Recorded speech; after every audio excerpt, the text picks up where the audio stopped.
നമ്മൾ തുടങ്ങുന്നത് എങ്ങനെയാന്ന് പറയായിരുന്നു. നമ്മൾ തുടങ്ങുന്നത് പറയാം. എനിക്കൊരു കോക്കർ സ്പാനിയൽ ഒരു നായ ഉണ്ടായിരുന്നു ആസ് എ പെറ്റ്. അപ്പോൾ അവള് ഞാൻ ബാംഗ്ലൂരിലുണ്ടായിരുന്നപ്പോൾ നമ്മൾ ആക്ച്വലി ഒരു 6 months വാങ്ങിച്ചതാണ്. അത് കഴിഞ്ഞിട്ട് ഞാൻ ട്രിവാൻഡ്രത്തേക്ക് വരുമ്പോൾ ഒരു വർഷം അവളെ ഹോസ്റ്റലിലേക്ക് വിടേണ്ടി വന്നു. അത് കഴിഞ്ഞ് ട്രിവാൻഡ്രത്തേക്ക് വന്നു, അവളെയും കൊണ്ടുവന്നു. ഇവിടെ കൊണ്ടുവന്ന് ഒരു 2 വർഷം കഴിയുമ്പോൾ അവൾക്ക് ക്യാൻസർ ആവുകയാണ്. ക്യാൻസർ ആകുന്ന സമയത്ത് അന്ന് ഇവിടെ അത്രയും വലിയ ഹോസ്പിറ്റൽസ് ഒന്നുമില്ല. ഞാൻ ഇവിടുന്ന് കൊച്ചിയിലേക്ക് പോയി. അവൾക്കൊരു കിഡ്നിക്കും പ്രശ്നം ഉണ്ടായിരുന്നു. അങ്ങനെ 15 ദിവസം അവിടെ താമസിച്ച് ഞാൻ 2 പ്രാവശ്യമായിട്ട് അവൾക്ക് ഡയാലിസിസ് ചെയ്തു.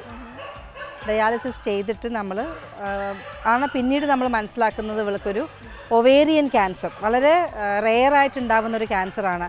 ഇവൾ ബ്രീഡ് ചെയ്യിപ്പിച്ചിട്ടുണ്ടായിരുന്നില്ല. അപ്പോൾ നമ്മളെ പോലെ തന്നെയാണ് ഇവർക്ക്, എല്ലാം നമ്മളെ പോലെയാണ് കേട്ടോ. ഹോർമോണൽ ഇംബാലൻസ് ഉണ്ടാവുകയാണ്. ഈ മേറ്റിംഗ് ചെയ്യാത്തത് കൊണ്ട്, ഹോർമോണൽ ഇംബാലൻസ് ആയതുകൊണ്ടാണ് ഇവൾക്ക് ഈ ക്യാൻസർ വന്നത്. അങ്ങനെ നമ്മൾ ആ ക്യാൻസറിന് ട്രീറ്റ്മെൻറ്റ് ചെയ്തു.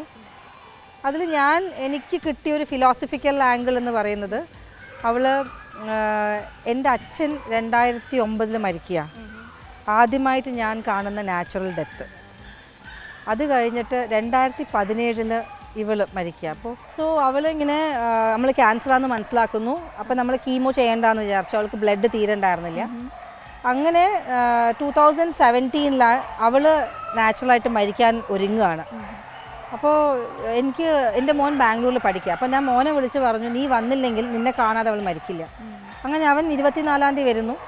24-ാം തീയതി അവനെ കണ്ടതിന് ശേഷം അവൾ മരുന്നുകൾ സ്റ്റോപ്പ് ചെയ്തു, കഴിക്കില്ല. പിന്നെ 25-ാം തീയതി അവൾ എന്നെ പ്രിപ്പയർ ചെയ്യുന്നു. അവൾ മരിക്കണമെന്നുള്ളത് ഞാൻ അക്സെപ്റ്റ് ചെയ്യാണ്. അപ്പം ഞാൻ അവളോട് പറയുക, നീ പൊക്കോ, സഫർ ചെയ്യരുത്, ഇനി ഞാൻ മാനേജ് ചെയ്യും, ഞാൻ ഡിപ്രസ്ഡ് ആവില്ല. 26-ാം തീയതി അവൾ എൻ്റെ മടിയിൽ കിടന്ന് മരിക്കുന്നു. അപ്പം മരിക്കുന്നതിന് മുമ്പും അതുപോലെ തന്നെ എൻ്റെ അച്ഛനും ഇതുപോലെ തന്നെ പോവരുത്, ഇവിടെ തന്നെ നിൽക്കണം എന്ന് പറഞ്ഞു. അച്ഛൻ സ്പീച്ച് പോയി, സംസാരശേഷി പോയതും ഞാൻ കുളിക്കാൻ പോകണമെന്ന് പറഞ്ഞപ്പോൾ വേണ്ട, ഇവിടെ തന്നെ നിൽക്കുമെന്ന് പറഞ്ഞ് പുള്ളി ശ്വാസം എടുക്കാൻ തുടങ്ങി. ഇവളും അതേപോലെ എൻ്റെ മടിയിൽ കിടന്നു. അങ്ങനെ ആ ശ്വാസം എടുക്കാൻ തുടങ്ങി. ഒരു വൈകുന്നേരം ആയപ്പോൾ അവൾ മരിച്ചു. അപ്പോൾ എനിക്ക് ഈ 2 പേരുടെയും മരണം എന്നുള്ള എനിക്കൊരു ഫിലോസഫി കിട്ടിയത്, ഈ ജീവൻ എന്ന് പറയുന്നത് എല്ലാം ഒരേപോലെയാണ്, ഒന്നാണ്, അതിൻ്റെ ആവശ്യങ്ങളൊക്കെ ഒന്നാണ്. പക്ഷെ ആ ജീവനുള്ള ദേഹം, ആ ബോഡിയാണ് വ്യത്യാസം. അപ്പോൾ നമ്മുടെ ടാഗ് ലൈൻ തന്നെ all souls are same, only the form is different എന്നാണ് നമ്മുടെ tag line. Souls same, forms different. വളരെ ഷോർട്ടായിട്ട് പറയുകയാണെങ്കിൽ അങ്ങനെയാണ് നോട്ടീസ് പെറ്റ് സാങ്ച്വറിയുടെ എന്താ പറയുക, ഇത് സന്തേന് സന്തോഷം. ഇവള് നമ്മളുടെ 2ാമത്തെ റെസ്ക്യൂ ആണ്. ഇവള് ബ്രൗണി ഭയങ്കര പ്രശ്നമാണ്.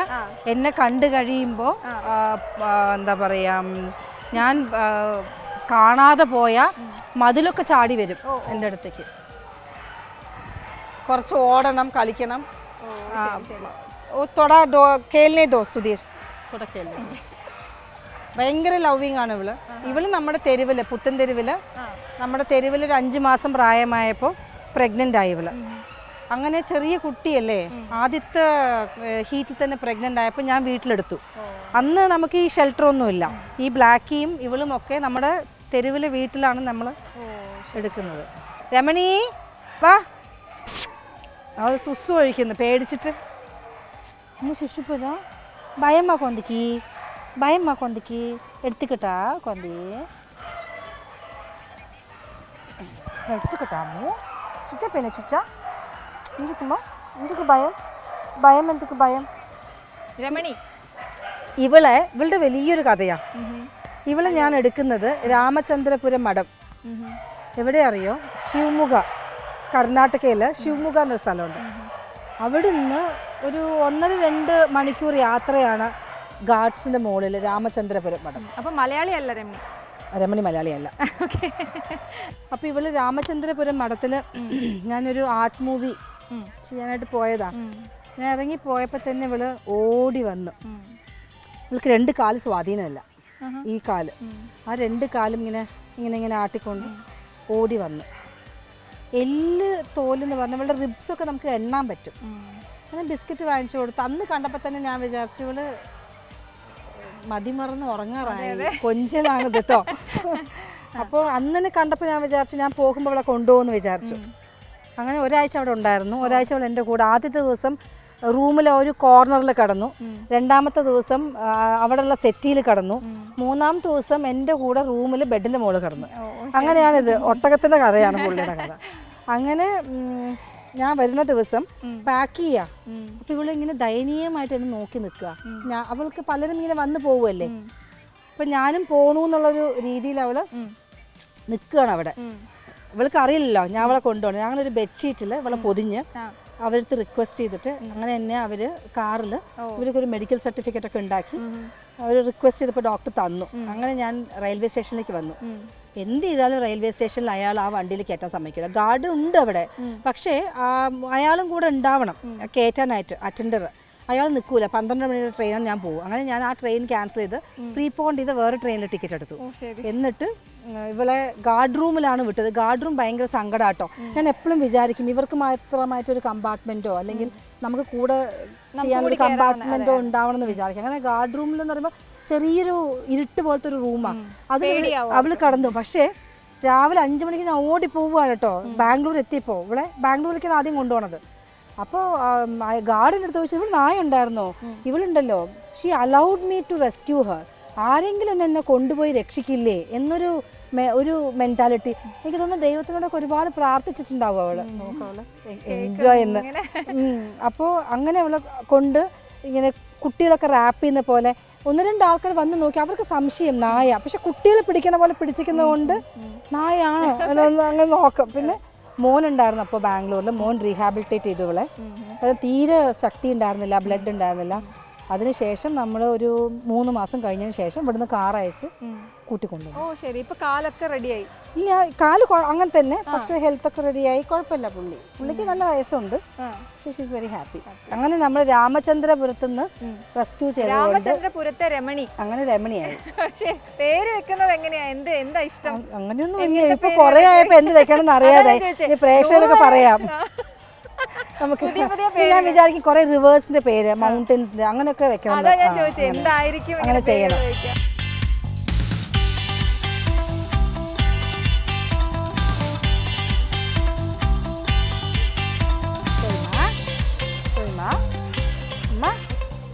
എല്ലാരും പേടിച്ചിട്ടാണോ? പുതിയ ആൾക്കാരെ കണ്ടിട്ട് ചിലപ്പോൾ ഒരു മേത്ത് മൂത്രം ഒഴിച്ചോ. ഇതാണ് സ്നോയി. ഇവള് കഴക്കൂട്ടത്ത് ഒരു വീട്ടിലാണ് ഇവൾ ആദ്യമായിട്ട്. ഓർഡർ ചെയ്യാ കൊന്തേ.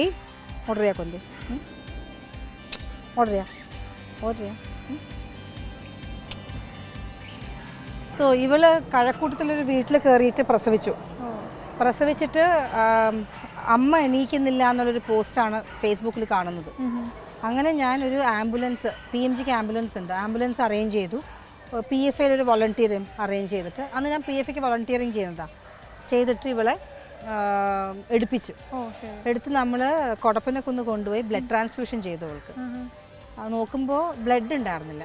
ബ്ലഡ് ട്രാൻസ്ഫ്യൂഷൻ ചെയ്തതിന് ശേഷം അങ്ങനെ രക്ഷിച്ചെടുത്തതാണ്. പക്ഷെ ആ വീട്ടുകാർക്ക് എന്താ പ്രശ്നം ഉണ്ടായിട്ടുണ്ടെങ്കിൽ കുഞ്ഞുങ്ങളൊക്കെ അവർ അഡോപ്ഷന് കൊടുത്തു. പക്ഷെ ഇവള് ഭയങ്കര ഗാർഡ് ഡോഗാണ്, നല്ലൊരു ഗാർഡ് ഡോഗാണ്. ഇവള് അവരില്ലാത്ത സമയത്ത് പണിക്കാരി ഉള്ളിൽ കയറ്റൂല. അങ്ങനെ ഗാർഡ് ചെയ്യാൻ തുടങ്ങിയപ്പോൾ അത് അവർക്ക് ബുദ്ധിമുട്ടായിട്ട് അവർ എൻ്റെ അടുത്തേക്ക് എന്നെ തിരിച്ചു കൊണ്ടുവന്നിട്ട് നിങ്ങൾ എന്നെ നോക്കിക്കോളൂ എന്ന് പറഞ്ഞാൽ തന്നിട്ട് പോയത്. അങ്ങനെയാണ് സ്നോയി. സ്റ്റെറിലൈസ്ഡ് ആണ്. കുഞ്ഞുങ്ങളൊക്കെ അവരെന്നെ അഡോപ്ഷന് കൊടുത്തു. അങ്ങനെ ഇവള് മാത്രം നമ്മുടെ അടുത്തേക്ക് ആയിപ്പോയി. സ്നോയി തിരിച്ചു വരുന്നവരും ഉണ്ടല്ലേ ഒരുപാട് പേര്. ചില കുഞ്ഞുങ്ങൾ തിരിച്ചു വരും. ചില ആൾക്കാർ എന്താ വെച്ചാൽ അഡോപ്ഷൻ എടുത്തിട്ട് വേറെ ആൾക്കാർക്ക് കൊടുക്കും. അപ്പൊ നമ്മൾ അതൊട്ടും പ്രിഫർ ചെയ്യില്ല. വേണ്ടെങ്കിൽ നമുക്ക് തിരിച്ചു തരാം. മരുന്നുകൾ എന്ന് പറയുമ്പോൾ നമുക്ക് ഇവിടെ ചെള്ള് വലിയൊരു വിഷയമാണ്. അപ്പോൾ ഞങ്ങൾ എന്ത് ചെയ്ത് വെച്ചിട്ടുണ്ടെങ്കിൽ ചെള്ള് പറ്റില്ല. ചെള്ള് വന്നാൽ ഒരുപാട് അസുഖങ്ങൾ വരും. സോ നമ്മൾ മരുന്ന് ആ ചെള്ളിന് കൊടുത്തത് അവൻറ്റിക്സ് എന്ന് പറഞ്ഞ ഇൻറ്റാസിലൊരു മരുന്നുണ്ടായിരുന്നു. അവർ ഡിസ്ട്രിബ്യൂട്ടർ നമ്മളെ സഹായിച്ചു. കാരണം ഇത്രയും പേർക്ക് കൊടുക്കണമെങ്കിൽ നമുക്ക് 1-1.5 ലക്ഷം രൂപ മരുന്നിനാവും. പുള്ളി സഹായിച്ചു. നമ്മൾ മാസം ഇൻസ്റ്റാൾമെൻറ്റിൽ കൊടുത്തു തീർത്തു. നമ്മൾ എല്ലാവർക്കും കൊടുത്തപ്പോൾ കംപ്ലീറ്റ് ആയിട്ട് നമുക്ക് ചെള്ളില്ലാതായി. ഇപ്പോൾ ചെള്ളില്ല. പിന്നെ നമ്മൾ ചെയ്തത് ഇവർക്ക് ബ്ലഡ് ലോസ് ആയി. കുറച്ച് പേർക്ക് ബബീഷിയായി. ബബീഷിയുടെ ആൾക്കാർക്ക് നമ്മൾ ഇന്നും ട്രീറ്റ് ചെയ്യുന്നുണ്ട്. അത് ലോങ് ടൈമായിട്ട് ട്രീറ്റ് ചെയ്യണം. ഒരു 3-4 മാസം ട്രീറ്റ് ചെയ്താലേ അത് മാറുള്ളൂ. പിന്നെ നമ്മൾ ചെയ്തത് ഇവർക്ക് എല്ലാവർക്കും 1 മാസത്തിൽ ഒരു 20 ദിവസം അയൺ ടോണിക് കൊടുത്തു. അപ്പോൾ എല്ലാവർക്കും ബ്ലഡ് ഇമ്പ്രൂവ് ആയി. പിന്നെ കാരിസിപ്പിൻ്റെ ഒരു ട്രീറ്റ്മെൻറ്റ് കൊടുത്തു 20 ഡേയ്സ്. പിന്നെ നമ്മളൊരു ഇമ്മ്യൂണിറ്റിക്കുള്ള മരുന്ന് 20 ഡേയ്സ് അങ്ങനെ കൊടുത്തെടുത്തു. പിന്നെ ഫിഷ് ഓയിൽ നമ്മൾ എല്ലാ മാസവും ഒരു 10 ഡേയ്സ് ഫിഷ് ഓയിൽ കൊടുക്കും. അപ്പോൾ സ്കിന്നിൽ എന്തെങ്കിലും അലർജി അതൊക്കെ ഉണ്ടെങ്കിൽ. പിന്നെ എവറി 2 months ഡീവർമിങ് ചെയ്യും. അപ്പോൾ അത് കറക്റ്റായിട്ട് പോയാൽ തന്നെ അസുഖങ്ങൾ ഇപ്പോൾ ഇല്ല. എല്ലാവരും ഹെൽത്തിയായി കാണുന്നില്ലേ? എല്ലാവരും ഓരോ അസുഖങ്ങളോട് കൂടിയും ഓരോ പ്രശ്നങ്ങളോടും കൂടി വന്ന കുഞ്ഞുങ്ങളാണ്. നീ പെരുശ ഇറക്കായി ചൊല്ലിവിട്ടു. അയ്യോ കിട്ട വരാതെ ചൊല്ലുക. പേരെന്താ? അപ്പൊ ഇവർക്ക് റോക്കി എന്നാണ് നമ്മുടെ സുധീർ വെച്ചിട്ടുള്ള പേര്. ഓ, സുധീറാണ് പേര് വെച്ചിരിക്കുന്നത്. സുധീർ ഇവിടെ വരൂ, സുധീറും കൂടി വരൂ. ഇത് റോക്കിയുടെ കഥ എന്താണ്? പക്കടോ സുധീർ ഇല്ല ഇവിടെ അടുത്ത് കൊടുത്തു ഞാൻ. റോക്കിയുടെ കഥ എന്ന് പറയുമ്പോൾ ഒരു ദിവസം ഞാനിങ്ങനെ അരി എടുത്ത് വരുന്ന സമയത്ത് നമ്മുടെ ബൈപ്പാസിന്റെ സർവീസ് റോഡിൽ ഇവനിങ്ങനെ ചാണകം തിന്ന് നിൽക്കുന്നു. ഇതൊന്നും അല്ല, എല്ലും തോലൊക്കെ ആയിട്ട് ഒന്നുമില്ല ദേഹത്ത്. അങ്ങനെയായി ചാണകം തിന്ന് നിൽക്കുന്നു. അപ്പൊ എനിക്ക് ഞാൻ നോക്കുമ്പോൾ ജർമ്മൻ ഷെപ്പേർഡ് നായ. അങ്ങനെ ഞാൻ ഇറങ്ങി വാന്ന് പറഞ്ഞപ്പോ ഇവന് എൻ്റെ വണ്ടിയിൽ കയറി ഡ്രൈവിംഗ് സീറ്റിൽ ഇങ്ങനെ ഡ്രൈവ് ചെയ്യുന്ന പോലെ ഇരിക്കുക. ഞാൻ പുറത്ത് നോക്കിക്കൊണ്ട് എനിക്ക് ഭയങ്കര കൗതുകം തോന്നി. അങ്ങനെ നമ്മുടെ ഇനിയൊരു പയ്യനുണ്ടായിരുന്നു, അവനെ ഒരു ഓട്ടോറിക്ഷയിൽ വിളിക്കാൻ കൊണ്ടുവന്നു. നമുക്ക് അറിയില്ലല്ലോ എങ്ങനെ പ്രതികരിക്കുന്നുള്ളത്. ആദ്യം വരുമ്പോൾ ഭയങ്കര പാവമായിരുന്നു. അങ്ങനെ കൊണ്ടുവന്ന് നമ്മൾ നമ്മുടെ റെസ്ക്യൂ സെൻറ്ററിൽ കൊണ്ടുവന്നപ്പോൾ ആദ്യം ആ ഭക്ഷണം കഴിച്ചൊരു കഴിപ്പുണ്ടല്ലോ, നമുക്ക് ഈ വിശപ്പ്, ദാഹം, അതുപോലെ നമ്മൾക്കൊരു ഫാമിലി, ഇത് ഭയങ്കര സംഭവമാണ്. എല്ലാവർക്കും, മൃഗങ്ങളൊക്കെ ആയാലും മനുഷ്യനായാലും ഇത് മൂന്നും ഒരു സംഭവം തന്നെ. വിശപ്പും ദാഹവും. ഒരു 2 പ്ലേറ്റ് പെഡിഗിരി ഒറ്റയടിക്ക് തിന്നു. അത്രയും കുറേ വിശപ്പായി പട്ടിണി കിടന്ന് ചാണകം തിന്ന്. അങ്ങനെ നമ്മൾ ഇവനെ കൊണ്ടുവന്നത്. ഇവന് ബബീഷിയാണ്, ഇപ്പോൾ ട്രീറ്റ്മെന്റിലാണ്. പുള്ളിപ്പോഴും ട്രീറ്റ്മെന്റിലാണ്. ഇത് അവിടെ കൊണ്ട് വിട്ട ആളുകൾ ഉണ്ടാവുമല്ലോ അല്ലേ? ഇത് നമ്മള് വീട്ടിൽ നിന്നുള്ള ആളുകൾ തന്നെ ആയിരിക്കുമല്ലോ. ബ്രീഡർ ആണെന്ന് തോന്നുന്നു. നന്നായിട്ട് ബ്രീഡ് ചെയ്തിട്ടുണ്ട്, നല്ലോണം ബ്രീഡ് ചെയ്തിട്ടുണ്ട്. അവളെ പ്രസവിച്ച് എന്തോ ഒരു കാരണം കൊണ്ട് അല്ല, പ്രസവിച്ച് അത് സൂക്കേടായി, അതിന് ശക്തിയില്ലെങ്കിൽ പ്രസവിക്കാൻ പറ്റില്ല. അപ്പോൾ ഉടനെ ഉപേക്ഷിക്കുകയാണ്. എന്നമ്മാ പ്രത്യേകിച്ച് അവിടെയൊക്കെ ആകുമ്പോൾ വണ്ടികളും ഒക്കെ ഉള്ള സ്ഥലമാണ്. അപ്പൊ അതൊന്നും അവർ ഓർക്കുന്നില്ല എന്നുള്ളതാണ്.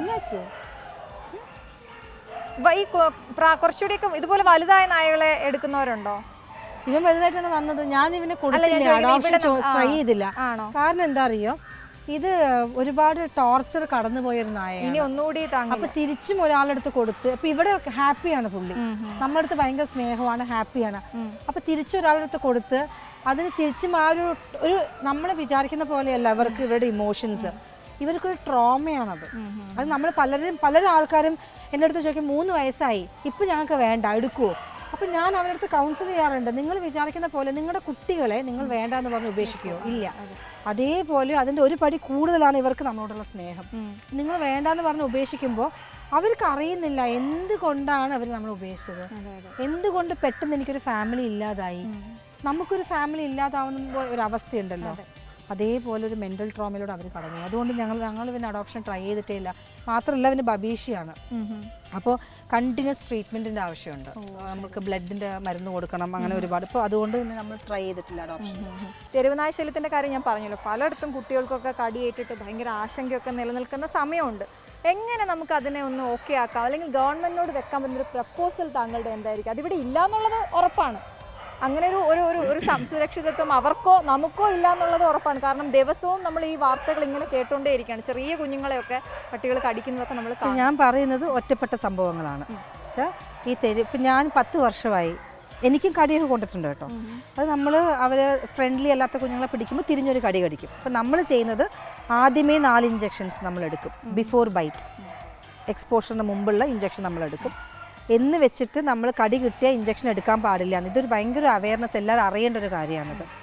നമ്മളൊരു ഇഞ്ചക്ഷൻ എടുത്തിട്ടുണ്ടെങ്കിലും നമുക്ക് കടി കിട്ടിയാൽ അതേ വാക്സിൻ നമ്മൾ എടുക്കണം. തിരിച്ച് ആ ഡോക്ടറെ പോയി കണ്ട് വാക്സിൻ എടുക്കണം. കഴിയണത് മെഡിക്കൽ കോളേജിലൊക്കെ പോയാൽ, ഗവൺമെൻറ് ഹോസ്പിറ്റലിൽ പോയാൽ അവർ നമ്മൾ ഗൈഡ് ചെയ്യും. പിന്നെയുള്ളത് ഈ കടിച്ചു എന്ന് പറയുന്നത് റേബീസ് ഉള്ള നായ്ക്കളാണ് കൂടുതലും കടിക്കുന്നത് ഒരു വിഭാഗത്തിൽ. അപ്പോൾ എങ്ങനെ കണ്ടുപിടിക്കും ഈ റേബീസ് ഉള്ള നായ?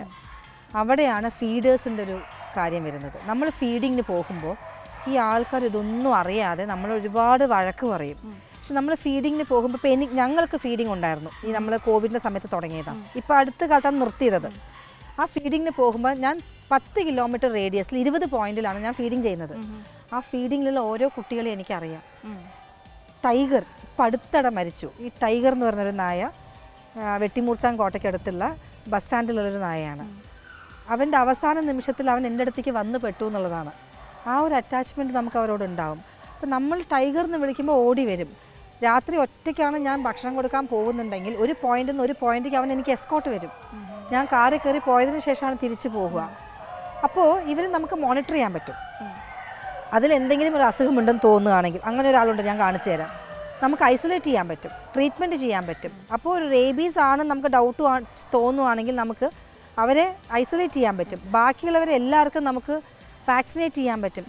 ഇതൊക്കെ നമുക്ക് ചെയ്യാൻ പറ്റുന്ന കാര്യങ്ങളാണ്. പക്ഷെ ഞാൻ ചോദിക്കുന്നത് നോർമലി മാമിന്റെ കാര്യമാണ് പറഞ്ഞത്, അല്ലാതെ നമ്മളിപ്പോ ഫീഡ് ചെയ്യാൻ ഞാൻ മാത്രമല്ല, ഒരുപാട് പേര് ഫീഡേഴ്സ് ഉണ്ട്. എല്ലാ സാധാരണക്കാരുടെ കാര്യം, ചെറിയ കുഞ്ഞുങ്ങള് അവരിപ്പോ ഇഞ്ചക്ഷൻ എടുത്തിട്ടല്ലോ പോകുന്നത്. അല്ല, അതാ ഞാൻ പറഞ്ഞു വരുന്നത്. ഇപ്പൊ ഈ ഫീഡേഴ്സ് ഒരു മേജർ റോള് ഇതിൽ പ്ലേ ചെയ്യുന്നത് ഈ ഐഡന്റിഫിക്കേഷനും ഇവർക്ക് എന്തെങ്കിലും അസുഖങ്ങളുണ്ടോ എന്നുള്ളത് അവർ മനസ്സിലാകും. ഈ ഓരോ പഞ്ചായത്തിലും ബേസിക് ആയിട്ടുള്ള ഒരു ഇഞ്ചക്ഷനേ ഉള്ളൂ. ഡോഗ് കാച്ചേഴ്സിനെ വെച്ചിട്ട് ഇവർക്ക് വർഷത്തിലൊരു ഇഞ്ചക്ഷൻ കൊടുക്കുകയാണെങ്കിൽ ഈ പേവിഷബാധയെ ഉണ്ടാവില്ല. നമ്മൾ ചെയ്യുന്നുണ്ട് ബന്ധം വേണം തീർച്ചയായിട്ടും. ഒരിക്കലും ഇത് പ്രശ്നം എന്താ അറിയോ, ഇപ്പോൾ ഇവിടെ തന്നെ ട്രിവാൻഡ്രം കോർപ്പറേഷനിലാവുകയാണെങ്കിൽ നമ്മൾ അവരുടെ അടുത്ത് വഴക്കൊന്നുമില്ല കേട്ടോ. ട്രിവാൻഡ്രം കോർപ്പറേഷനിലെ ചീഫ് വെറ്റിനറിനൊക്കെ നമുക്ക് ഒരുപാട് കാര്യങ്ങൾ നമ്മുടെ അടുത്ത് ചോദിക്കാറുണ്ട്. നമ്മൾ ചിലപ്പോൾ കുഞ്ഞുങ്ങൾ വരുമ്പോൾ നമ്മൾ എടുക്കാറുണ്ട്, സഹായിക്കാറുണ്ട്, ഹാൻഡ് ഇൻ ഹാൻഡായിട്ട് വർക്ക് ചെയ്യാറുണ്ട്. പക്ഷെ അവർ മെയിൻ കാര്യങ്ങൾ വരുമ്പോൾ നമ്മൾ ഉൾപ്പെടുത്താറില്ല. വേറെ പല കാര്യങ്ങളും കൊണ്ട് നമ്മൾ ഉൾപ്പെടുത്താറില്ല. എന്നാലും തിരിച്ച് വരുമ്പോൾ നമ്മൾ സഹായിക്കാറുണ്ട് അവരെ. ഈ ട്രിവാൻഡ്രം കോർപ്പറേഷനിലെ ആൾക്കാർ തന്നെ നോക്കുകയാണെങ്കിൽ അവർ ചെയ്യുന്നത് ഒരിക്കലും ഈ NGOസുമായിട്ടും ഒരു ബന്ധം ഉണ്ടാക്കിക്കൊണ്ടല്ല വർക്ക് ചെയ്യുന്നത്. അപ്പോൾ അത് കാരണം കൊണ്ടാണ് ഇത് അത്രയ്ക്ക്. ഇപ്പോൾ കവ എന്ന് പറഞ്ഞൊരു ഗ്രൂപ്പ് ഉണ്ടായിരുന്നു, അവർ വന്ന് കുറേ വാക്സിനേഷൻ എടുത്തു. പക്ഷെ അവർ എൻ്റെ ഏരിയയിൽ വാക്സിനേഷൻ എടുക്കുമ്പോൾ ഞാൻ എന്നെ അറിഞ്ഞില്ല എന്നുള്ളതാണ്. ഓ ശരി ശരി, മനസ്സിലായി. അപ്പോൾ എൻ്റെ ഏരിയയിൽ വാക്സിനേഷന് വരുമ്പോൾ ഞാൻ ഒരുപാട് വിളിച്ച് പറയുന്നതാണ് ഡോക്ടറെ അടുത്ത്, ഡോക്ടർ വരുമ്പോൾ എന്നൊന്ന് അറിയിക്കൂ, നമ്മളത് പറഞ്ഞു തരാം.